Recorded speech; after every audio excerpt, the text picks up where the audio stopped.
আমরা medical hour পথে আপনার বার থেকে বার হয়েছি হাউজিং আমরা সিএনজি পাইছি পাওয়ার পরে আমরা ড্রাইভার সাহেবের লগে আলাপ করছি যে কোন জায়গায় যাইবা আপনি তা হোসেন আমরা হয়েছি বন্ধু যাইবা নি খোলা জিও যাইমু হওয়ার পরে আমরা গাড়ি তুলছি ওটার পরে তামিল রোড আওয়ার পরে তাই কইরা যে ভাই আমরা 5 জন লইমু তে আপনারা ওঠেন যেন বললাম ভাই সমস্যা না আমরা উঠমু সমস্যা না। তারপর বাড়ার কথা আপনার জিকাইরা যে ভাই আমরা 50 টাকা করে বাড়া হলাম ভাই সমস্যা না যেহেতু 3 জন লইন আমরা 50 টাকা করে দিব সমস্যা না আর 5 জন লইলে ভাই আপনার মামলা খাইবা আমরা ভোগান্তিত ফেলাইবা আমরা মেডিকেল যেতাম আমরা সমস্যা আর যদি আপনার 4 জন লই আমরা 40 টাকা দিব সমস্যা না। তারপরে আপনার আমার আব্বারও কয় ব্রেক মাইরা ওটা কয় যে সালামক কাগাইতে কি দেওয়া যেত না তর্ক বিতর্ক লাগাচ্ছে আমার আব্বুর লগে। তারপর আমার আব্বা লামছিল আমার পরে যে ড্রাইভার সাহেবে আমার আব্বার লগে একটু হাতাহাতি করছে হওয়ার পরে আমার আব্বার তলপেটো লাত মারিচ্ছে মারা পরে আমার আব্বা পড়ে গেছেন পড়ার পরে মানুষ আইসে বাদে আমি আমার আব্বার সাথে সাথে আমার মেডিকেল ইয়া গেছি যাওয়ার পরে আপনার মেডিকেল হওয়ার পরে আইসিবিটিক্সে ঢোকার পরে আপনার ডাক্তারে মৃত ঘোষণা করছেন আপনার আমরা এখন আপনার ড্রাইভার যে কোনি তার আমরা বিচার চাই দীর্ঘ যাবত থেকে অসুস্থ আসলো তাই জি ক্যান্সার রোগী আক্রান্ত এবং হার্ট অ্যাটাকের রোগী আপনার আমরা 2 ভাই 1 বোন আর আমার আম্মা আছেন।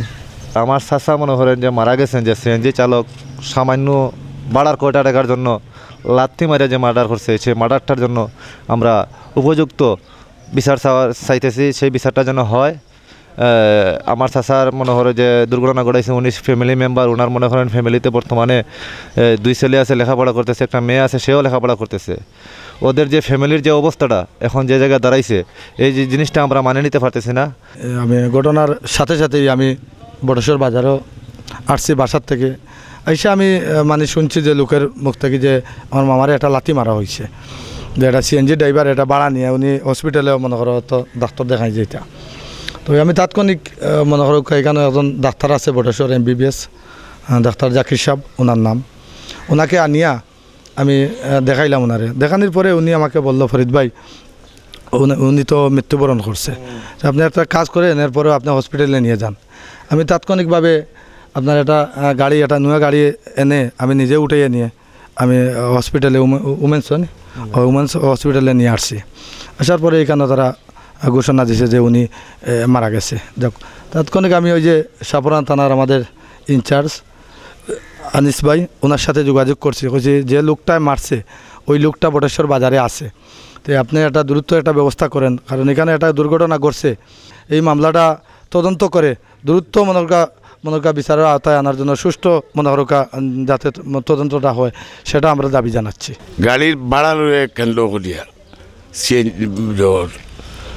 সিএনজি ড্রাইভার সাহেব পেটের তলাত লাভ মারছে আমি এগুলো তীব্র নিন্দা করি সাথে সাথে আমি প্রশাসনের উদ্দেশ্য করিম যেহেতু আসামি আমরা দরিয়া প্রশাসনের আওতায় দিয়েছি এগুর